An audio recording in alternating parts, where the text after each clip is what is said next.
El segundo punto es que lo que ha logrado quedar en esta reforma curricular y la que venía desde antes, ¿no? En las múltiples reformas desde el año 96 hasta el ajuste del 2009 que está corriendo todavía en la media y toda la nueva transformación para la educación básica, de lo que quedó en el currículum, un segundo desafío que hay es que las escuelas de pedagogía en general no integran estos contenidos de manera suficiente o no son tan visibles y por lo tanto es difícil que el profesorado pueda implementarlo porque no tiene las herramientas específicas para poder abordarlo.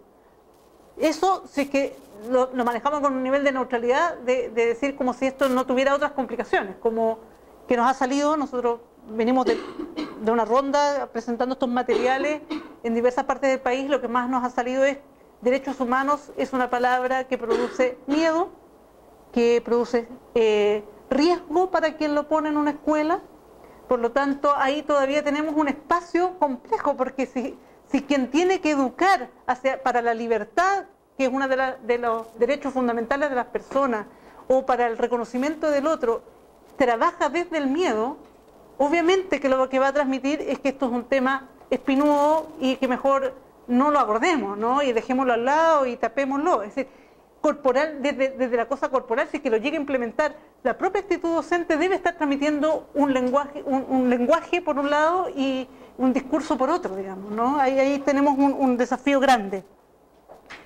Y luego está el que aun cuando se quiera trabajar algunos de estos elementos, el que se anima, también tiene un conjunto de prácticas que ha normalizado a través de su propia historia, que las repite y las replica en sus espacios de aprendizaje y que son contrarios a estos marcos. Acciones de discriminación directa o indirecta que se van jugando todos los días en los espacios educativos. Y eso es mucho más complejo porque implica un descentramiento de las personas para poder mirar su propio quehacer, para poder ser observador de sí mismo e identificar esa situación para poderla transformar. Y ese ejercicio, por la presión de que tiene que pasar un currículum, rendir bien en un CIMSE, responderlos a los apoderados, es decir, ¿en qué minutos se generan espacios de discusión en las escuelas que permitan abordar estos temas? No si abarcamos o no abarcamos todo el currículum, o si los niños o las niñas se hicieron la cimarra, o los problemas conductuales, digamos, que son los día a día que van agobiando las escuelas y que no dejan espacio para estas otras cosas que son de la formación en proceso, que constantemente debieran terminar también los espacios educativos.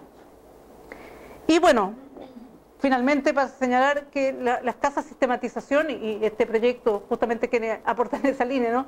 Sobre conocimiento específico sobre estas temáticas, sobre práctica y sobre material concreto sobre cómo trabajar sobre todo esto. Porque la reforma lo que ha hecho, y vuelve a hacer, y hoy día las noticias de los puntajes de prueba inicia, ¿no? Vuelven a tirar esa misma cosa como que es responsabilidad de los profesores, pero no nos damos ninguna herramienta para que lo pueda hacer. Y es tremendamente complejo porque no está sistematizado, es un espacio aún de discusión y de tensiones en la sociedad, por lo tanto pretendemos que nuestras escuelas y nuestros docentes, profesoras y profesores, resuelvan lo que afuera no ha estado resuelto y lo tienen que resolver en el día a día, en los márgenes que le dan sus propias culturas escolares, que tampoco son todas homogéneas. Y un mismo profesor que puede tener estupendos resultados en un espacio educativo, puesto en otro espacio educativo, no logra el mismo proceso porque está enmarcado de una manera distinta en esas relaciones que se van a ir construyendo. No sé si les hará sentido este tipo de aproximación al currículum. Nosotros, cuando miramos el currículum, no solo miramos el programa o las bases curriculares, que sería más bien un currículum prescrito, unas bases que además después bajan en un programa y ese programa además genera nuevas indicaciones a través de los estándares o la medición de la prueba CIMSE, ¿no? Que de todo lo que declaramos vamos generando un núcleo irreductible que al final lo que se evalúa, como dice Enrique, que el jefe de la unidad dice, el perro que mueve la cola mueve al perro, ¿no? Que es el CIMSE que empieza a arrastrar todo lo que tiene valor en una escuela, más ahora con los sistemas de ordenamiento que se va a derivar de este proceso, ¿no? Entonces el currículum prescrito, que puede ser todo este tinglado normativo, entra a la escuela la escuela además tiene un espacio por ley, que es de un 30% que debe quedar liberado, donde entran otras cosas a jugar, algunas de manera explícita que entran como proyecto educativo, que vendría a incorporarse en esto prescrito desde la escuela, pero también un conjunto de otros elementos que ha llamado el currículum oculto, ¿no? De todo lo que ocurre en una cultura escolar particular y que va articulando una forma de enseñar, una forma de aprender, una forma de relacionarse en medio de la escuela. Y esto se juega en espacios normalmente no conscientes del trato que se dan no solo de profesores a alumnos, sino de los profesores entre ellos, de los profesores con la dirección y de los pares, ¿no? De los niños entre ellos también, las niñas, ese trato que se permite o se favorece o se niega también, todo eso va construyendo una vida. Pero también en la postura que tienen las personas que toman esas decisiones en esos espacios, que a veces son conscientes o no conscientes. Es decir, el currículum, que ya fue una negociación política y una discusión a nivel normativo, vuelve a tener un espacio de disputa menos abierta en ese espacio oculto cuando dice la libertad de cátedra, ¿no? Es decir, cuando yo decido y tomo decisiones sobre qué hago y qué digo en mi clase y que nadie se puede meter, tiene que ver con ese espacio. Y luego con todos los otros intereses que pueden estarse jugando de manera consciente o inconsciente en ese nivel. De eso, lo que se logra enseñar, justamente por la estructuración de nuestras aulas, es un porcentaje, no es todo. De eso lo que aprenden los estudiantes es eso, y posiblemente esta figura debería haber salido porque aprenden muchas otras cosas que no están en este espacio escolar. Se evalúa un pedacito enano de eso, pero también hay un espacio que para nosotros es tremendamente importante desde una perspectiva de derechos humanos, que es el currículum de lo que no se hace, de lo que ha sido excluido de una manera más o menos consciente, que es lo que ha sido negado en ese espacio educativo de las escuelas. Y sobre este esquema es donde nosotros nos empezamos a preguntar, bueno, ¿qué se integró en el currículum? ¿Qué se dejó fuera? ¿Cómo fue tratado eso que se integró? ¿Sí? Y cómo eso va generando ciertos resultados en las concepciones que van adquiriendo las personas desde muy tierna infancia y que van a construir sus esquemas básicos, su andamiaje, con lo que construye después la relación con los demás. Es decir, las generalizaciones se construyen en este juego. Y esas generalizaciones son las que después dan a una normatividad y también a prejuicios y exclusiones. Y ahí particularmente nos interesa el principio básico de derecho humano, transversal a todo derecho, que es el principio de igualdad y no discriminación. Si bien el artículo 1 de cualquiera de las convenciones dice que todas las personas son iguales en derechos, ¿sí? Pero son todas diferentes. Y hacer conjugar ambas cosas implica tratar diferente a los diferentes y tratar iguales a los que son iguales. Pero tratar diferente a los diferentes no significa tratar paternalistamente esa diferencia, sino que tratar esa diferencia de manera que todos logren esa igualdad en la realización del derecho. Es decir, el trato diferente es un mecanismo de igualdad en función del pleno desarrollo de cada una de las personas. Y eso genera tensiones porque entran a jugar una serie de elementos de los que no somos conscientes de cuando nosotros enfrentamos la diferencia y escudamos en un trato igualitario un principio de justicia que a veces resulta no ser tal y termina siendo una discriminación indirecta. Es decir, yo nunca quise discriminar, por eso los traté todos igual, pero cuando yo le hablo a una persona que no oye y no hago ningún ajuste para que me pueda entender, obviamente ahí hay desde un trato igualitario, estoy poniendo un ejemplo súper burdo, pero que es súper claro en ese sentido, que no permitió que esa persona se desarrollara, porque esa persona necesitaba que alguien tradujera la seña, o que yo hablara más lento, que le hablara mirándole a la cara. Es decir, yo no hice ningún ajuste porque los trato a todos iguales, porque todos mis alumnos son iguales, y por lo tanto, en ese principio erróneo de justicia, se comete una discriminación que no se buscaba. Y lo mismo cuando yo digo, no, yo le doy trato diferente a mis alumnos porque este puede más y este otro puede menos, ¿sí? entonces yo les voy exigiendo según lo que pueden. Que en principio parece súper bien, pero hay que preguntarse y cuestionarse si que efectivamente lo que se está haciendo es adaptarse a la persona o adaptarse a la expectativa que yo tengo de esa persona. Y si esa adaptación efectivamente saca el máximo que puede dar esa persona, o solo deja tranquila mi conciencia de que estoy haciendo algo por esta diferencia que a mí me genera, me mueve de una manera, o me conmueve de una manera determinada que hace que yo no pueda exigirle igual, ¿no? O exigirle de una manera que efectivamente implica un esfuerzo. Entonces ahí hay un tema que en tema educativo y en tema curricular nos obliga a mirar con mucha calma. Y lo otro es tratar de entender qué entendemos por esta igualdad, este respeto, este reconocimiento de la diferencia.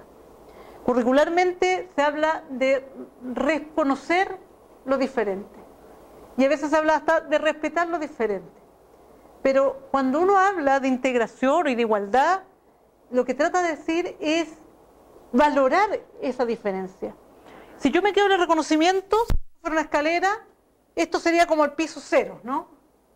Donde yo reconozco, logro distinguir en la realidad que hay algo que A es distinto que B. Así si lo ponemos algebraicamente. Pero eso no me mueve hacia ningún lado, simplemente me permite decir esto es diferente de lo otro. Es el punto más neutro de donde uno se puede parar. Pero las relaciones no se construyen en un reconocimiento de la diferencia, se reconstruye siempre con un vector, va hacia un punto, que puede ser tolerarlo, es decir, ok, es diferente, lo dejo ahí, mientras no me toque, no se meta con mi propia existencia, súper bien, lo puedo respetar, que es un poco más que eso, es decir, ya, ok, ahí está y está bien que esté ahí. Y un tercero que es que yo valoro que esa diferencia exista. Y por lo tanto entro en un diálogo diferente con ella. Y por otro lado yo puedo decir, ok, está ahí pero a mí no me interesa y la voy a invisibilizar o la voy a negar, es decir, sabiendo así voy a hacer una acción directa que niegue esa diferencia, que son en general los procesos de integración por asimilación, ¿no? E incluso yo puedo, una vez reconocido, puedo perseguir esa diferencia para tratar de aniquilarla, ¿sí? Entonces, el reconocimiento es un punto simplemente de discriminación prácticamente como visual. Es capaz de descubrir que esto es diferente de lo otro. Pero eso no dice nada de nuestra accionar con esa diferencia. Entonces es importante mirar hacia dónde dirigimos porque los objetivos curriculares están centrados aquí. Por lo tanto, se han limpiado, se han vaciado de un componente ético, como pretendiendo que con eso tenemos resuelto el problema de la diferencia. Y es mucho más complejo que esa dimensión. Y eso, desde nuestra perspectiva, implica ir trabajando un acercamiento sobre el trabajo y este currículum en todas sus dimensiones, que pone acento en estos tres espacios, en cómo se intenciona un trabajo de reconocimiento de diversidad en este caso, o de derechos humanos, o de sujetos de derecho a la educación, cómo se hace un proceso de autoobservación sobre lo que nos parece natural y lo que articula nuestras formas de relacionamiento en los procesos de enseñanza-aprendizaje, y en un ejercicio que pone en juego lo que yo intenciono, o a veces lo que yo no soy capaz de intencionar, porque a veces hago cosas que no estoy muy consciente de que las estoy haciendo, con esta perspectiva que cargo yo desde la base sobre esa forma de relacionarse con lo diferente, ¿no? Es decir, en un proceso cualquiera de interrelación, las personas están situadas desde un lugar.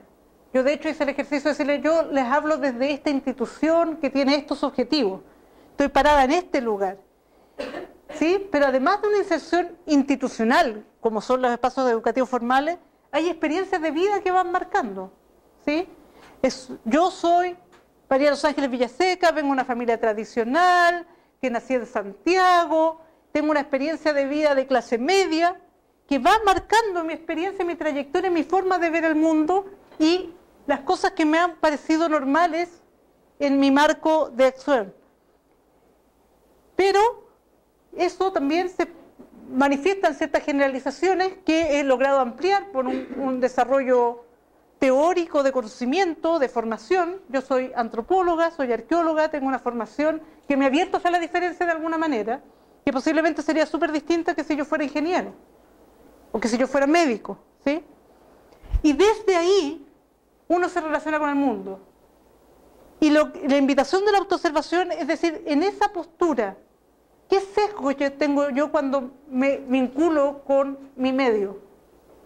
Y sesgos puede haber millones. Aquí nosotros listamos algunos que son los clásicos que uno puede identificar. Posiblemente hay muchas cosas más que justamente porque lo hemos naturalizado ni siquiera somos capaces de nombrar y ponerle un título, ¿no? Los más evidentes son, por la presión que ha tenido el movimiento feminista, son los de género o de sexo. Con alguna apertura sobre los movimientos indígenas uno puede decir también hay sesgos exotistas, como la forma o folclorizante sobre ciertos temas.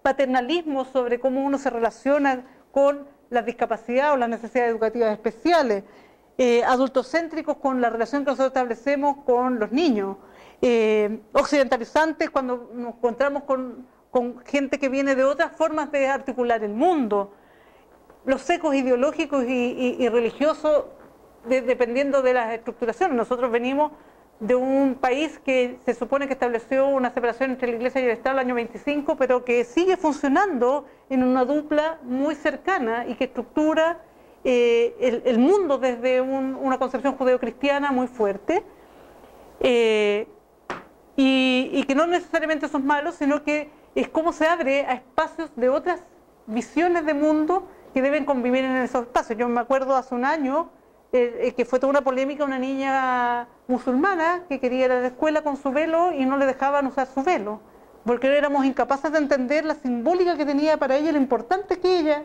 era para ella ese gesto de cubrirse el pelo, que desde otras perspectivas de género uno podría cuestionar, pero desde su cultura era tremendamente valorada como un proceso de autoidentificación, por poner algunos ejemplos, ¿no?